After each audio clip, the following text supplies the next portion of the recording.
Hello, Sagittarius. It's oh my god tarot, and this is your someone secretly talking about you tarot card reading.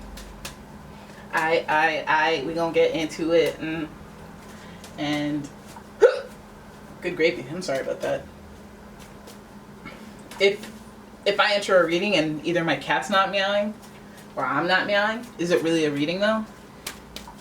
Sagittarius, we're looking at the astrology reading cards for your zodiac theme. What the heck kind of vibe is this person that's talking about you carrying? And then we're going to go to the tarot cards to see what the heck they're talking about. Your first card, Libra. What you got going on with Libra? Libra's talking about you, and the energy is diplomatic and gracious. It seeks harmony and balance in relationships. And, you know, Libra is heavily associated with legal matters. So, hey, stay out of trouble. Okay, because if they're talking about you and there's some litigation, let's hope for positive outcomes. But for now, we have Libra, the lover, just ruled by Venus. Pleasure, expression, beauty, art, all that stuff. Your next card is Capricorn. Now we're getting serious. The energy around you is serious, materialistic, and hardworking. It bestows shrewdness and cautious ambition. So now we got Libra, now we got Capricorn, and now we have money involved. And when money is involved, there's a little bit of a hustle. Especially with Libra being as charming and charismatic as they want to be. And Capricorn looking for that social status and accolades and achievements. So we know what kind of person we're dealing with. Now we have more earth energy with Taurus. The energy around you, it shows the abundance of nature. It is rich, earthy, and productive, yet relaxed and slow. Now, I mean, I would say that Capricorns are a greedier version of Taurus. It's not enough to have, financial stability, be smart, be humble, they that's how they do. They know it all. But Capricorns, they want to know it all and show it all. So, and that could be some of that Gemini energy in them. The show it all stuff. Listen, I will be using the Golden Universal for your reading. No, this one's for you, Sagittarius, because you guys are free spirits. You guys like to learn. You guys like to, and maybe you'll be learning from this situation with this Earth sign / Libra. I want to know what they're talking about. What are they saying about our dear friends, the Sagittarius? What are they saying? All right, here we go with the first card. Okay, there's some passion there at least. We're starting with the Knight of Wands. Oh my goodness. And then we're going with the Lovers, who is associated with Gemini. So some of you guys are in the energy mix with the Gemini. Then we have the Seven of Pentacles in reverse. And then we have the Eight of Wands. What is you doing? I always say I don't like this person, but this time I'm serious. Because I just mean the blocking. I just don't like the blocking. How about that? It's not the person. I'm judging this person. So let's start here. Actually, no, let's just pull that last card here. And that's fine. We have the Nine of Pentacles in reverse. Okay. I see you, boo-boo. So you want to talk about Sagittarius. I feel like what you're talking about is this disconnect between how they feel about material things and how you feel, first of all. And I feel like this person is more on some type of grind, that you're on more of a spiritual and I want to learn things type grind, a freedom grind, if you will. And as a twin flame or as a soulmate, that's how we're supposed to understand each other. Now, I feel like this person is connected to love and loyalty and a relationship that is significant and matters to you. So they may be closer than just some backbiter. We have that Libra energy trying to find balance within the relationship to think about. The Knight of Wands suggests a little bit of that, like it put me on high alert for that energy of somebody who wants to act impulsively. They know what they're getting into. They know what they're getting into is tumultuous. Wherever they're coming from, they're prepared for war. They're prepared for battle. And they're walking forward and taking action towards that anyway. So I feel like it's a battle between the lovers. Okay, because there's a decision that needs to be made. And heading into that conversation may be a little tumultuous. So we're looking at this person talking about you because they have to figure out how they need to get to the nitty-gritty of whatever has been left unsaid. Now, the Lovers card is the only major arcana in this reading, which means it's the greatest theme. And so if you were to doubt that Libra/Venus energy, finding balance in relationships, at least we're coming from a place with the Lovers of, hey, I got to make a decision here about this relationship. I have to do the fair thing. I have to do the right thing. And I have to think with my heart instead of, my gluttony or my, ego or, my desire to indulge. I'm talking people who will sleep with other people over and over and over, knowing full well that they don't want a real relationship. It's like they have to come to terms with that and do the fair thing, do the right thing, do the just thing. But they know that conversation is difficult. So I'm guessing they're talking about how they can ease into that. All right, because we see the Seven of Pentacles, meaning, okay, well, now I'm gonna have to deal with this because there's too much that is growing between us. Or maybe you believe that there's more to it than they believe.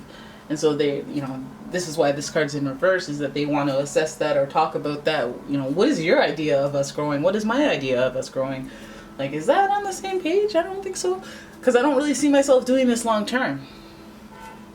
I feel like this person in question that's talking about you may have some, I'm trying to sort out my thoughts and feelings because I don't see where this is going. I'm not sure about this situation. I'm not really, I don't know. But it seems to be growing into something, and it might be growing at a rate that I cannot necessarily, I can't anticipate whether or not I'm going to be able to handle this.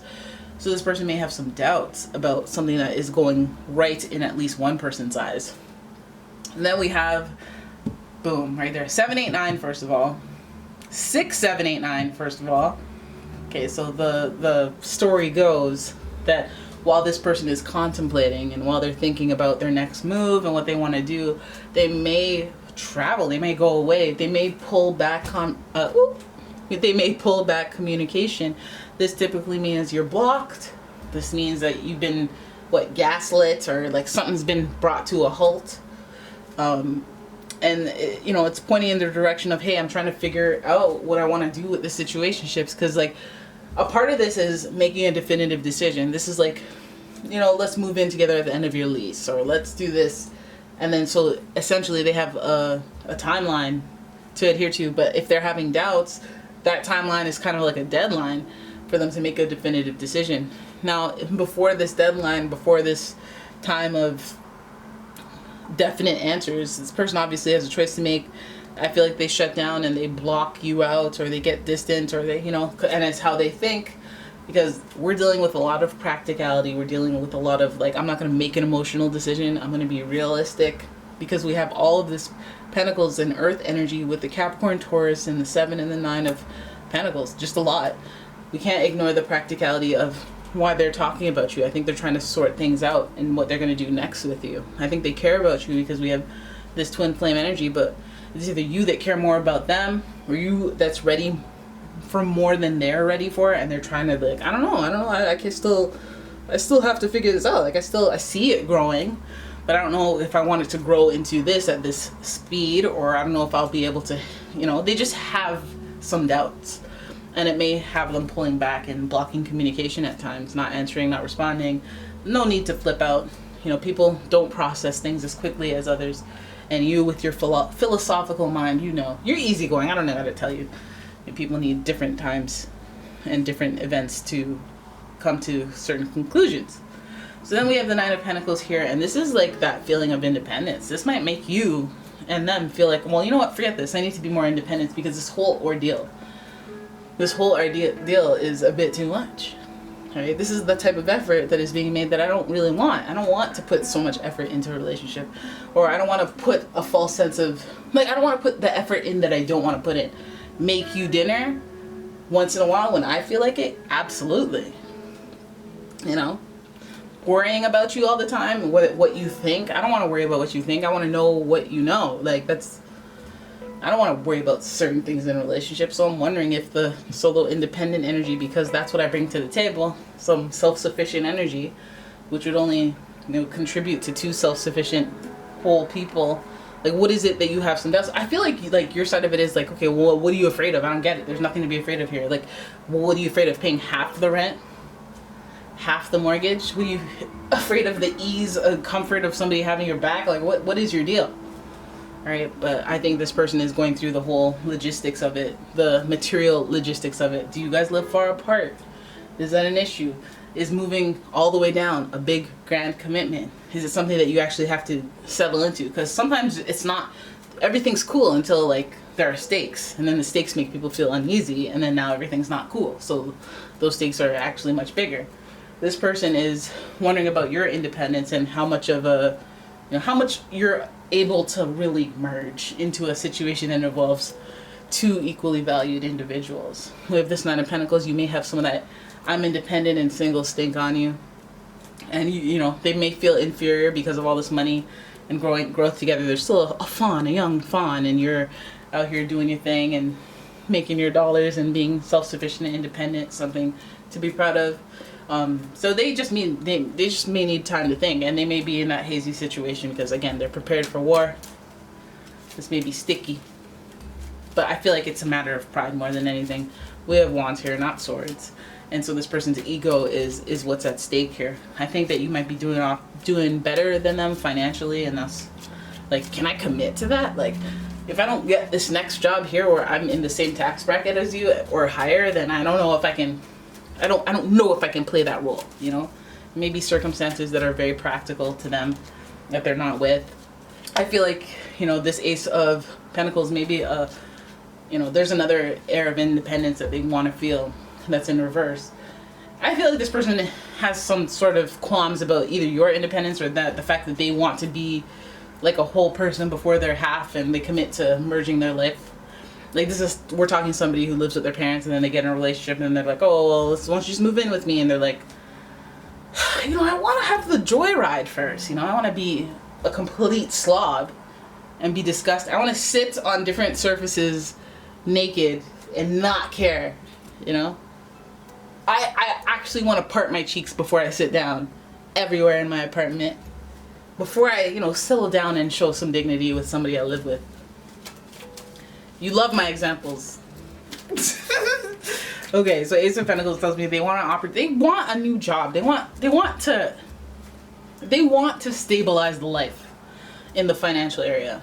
That's what I'm getting. With this Capricorn and Taurus, that's the most important thing to them before they give their hearts into a commitment. Nothing would be worse and more damaging to a Capricorn and Taurus who couldn't pull their own weight in a relationship and they felt like they were inferior in the realms of finances, unless they were doing something that was like significantly contributing to the household's, you know, workflow, so that they could know that their value was so important to the dollars being made, you know. But they definitely will not buckle down to anything emotionally unless practically they have a plan or they know what they're getting into. They've observed and made a, you know, educated risk. But why do that when they're so practical? They just like to make sure things are foolproof. And I feel like, you know, this person, they're talking about you because I guess they might feel inferior to what you have going on, and that might be why they feel insecure. On the flip side, if they're going through a transitional time where they're going through the school of hard knocks, where they're between jobs or thinking about quitting and getting another job, and they just want to wait for that until they make another move where they're, you know, I feel like that's reasonable, but it's not necessarily something you want to verbally say to somebody because it's not impressive, right? So they might just pull back, you know, they might just make other plans. They might just, let me shy away from you for a bit so that you miss me, and then that'll be the, you know, the basis for why we recommunicate again. So you'll miss me, and then I'll get a chance to think, and you won't feel. The logic is different. It's less emotional. It's more practical, more science in it. All right, but that's what they're saying about you. They're talking about you for that reason. All right, and that's your reading. I hope you enjoyed it. If you did, please give the video a thumbs up and subscribe to the channel. Leave a comment, share the video, and if you would like a personal reading, please check out the description for a link to my website, as well as a link to my Etsy shop. My cat is licking her back, and I can't. Oh, it looks so sexual. I don't like that. But anyways, there's a link to my Etsy shop as well, and all sorts of stuff, and I will see you guys in the next one. Bye-bye.